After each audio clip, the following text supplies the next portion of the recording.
ನೇತ್ರಾವತಿ ತೀರದ ಬಳಿಕ ಬಾಹುಬಲಿ ಬೆಟ್ಟದಲ್ಲಿ ಅಸ್ಥಿಗಾಗಿ ಶೋಧ. ಒಣಗಿದ ಮರದ ಬುಡದಲ್ಲಿ ಅಡಗಿದೆಯಾ ಅನಾಮಿಕನ ಸತ್ಯ?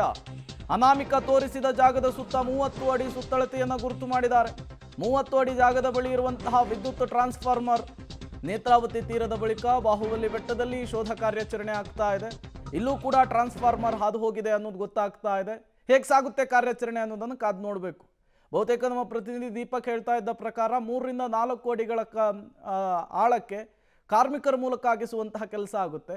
ಇನ್ನೂ ಡೆಪ್ತಲ್ಲಿ ಹೋಗಬೇಕು ಅಂದರೆ ಬಹುತೇಕ ಮಿನಿ ಹಿಟಾಚಿಯನ್ನು ಕರೆಸುವಂತಹ ಚಾನ್ಸಸ್ ಇದೆ ಅನ್ನುವಂತಹ ಡೀಟೇಲ್ಸನ್ನು ಕೊಡ್ತಾ ಇದ್ರು, ಮಾಹಿತಿಯನ್ನು ಕೊಡ್ತಾ ಇದ್ರು. ಇವತ್ತಿನ ಕಾರ್ಯಾಚರಣೆ ತುಂಬ ಕುತೂಹಲಕ್ಕಂತೂ ಕಾರಣವಾಗ್ತಾ ಇದೆ. ಒಂದು ವೇಳೆ ಇಲ್ಲೂ ಕೂಡ ಯಾವುದೇ ಕುರುಹುಗಳು ಸಿಗದೇ ಇದ್ರೆ SIT ಮುಂದೇನು ಮಾಡುತ್ತೆ ಅನ್ನೋದು ಯಕ್ಷ ಪ್ರಶ್ನೆ.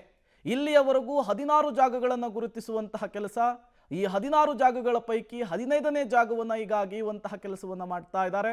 ಇನ್ನೇನು ಕೆಲವೇ ಕ್ಷಣಗಳಲ್ಲಿ ಪೊಲೀಸರ ಸರ್ಪಗಾವಲಿನಲ್ಲಿ ಅನಾಮಧೇಯ ವ್ಯಕ್ತಿಯ ಕಣ್ಣು ಮುಂದೆ AC ಸಮ್ಮುಖದಲ್ಲಿ ಈ ಉತ್ಖನನದ ಕಾರ್ಯ ಆರಂಭ ಆಗುತ್ತೆ.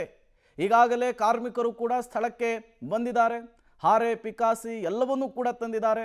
ಇನ್ನೇನು ಕೆಲವೇ ಕ್ಷಣಗಳಲ್ಲಿ ಈ ಕಾರ್ಯಾಚರಣೆ ಆರಂಭ ಆಗುತ್ತೆ. ಇವತ್ತು ಆ ದೂರುದಾರ ಮಾಡ್ತಾ ಇರುವಂತಹ ಆರೋಪಕ್ಕೆ, ಆತ ಹೇಳ್ತಾ ಇರುವಂತಹ ಮಾತಿಗೆ ಏನಾದರೂ ಸಾಕ್ಷ್ಯ ಸಿಗುತ್ತಾ ಅನ್ನೋದೇ ಎಲ್ಲರ ಕುತೂಹಲ ಆಗಿರುವಂಥದ್ದು.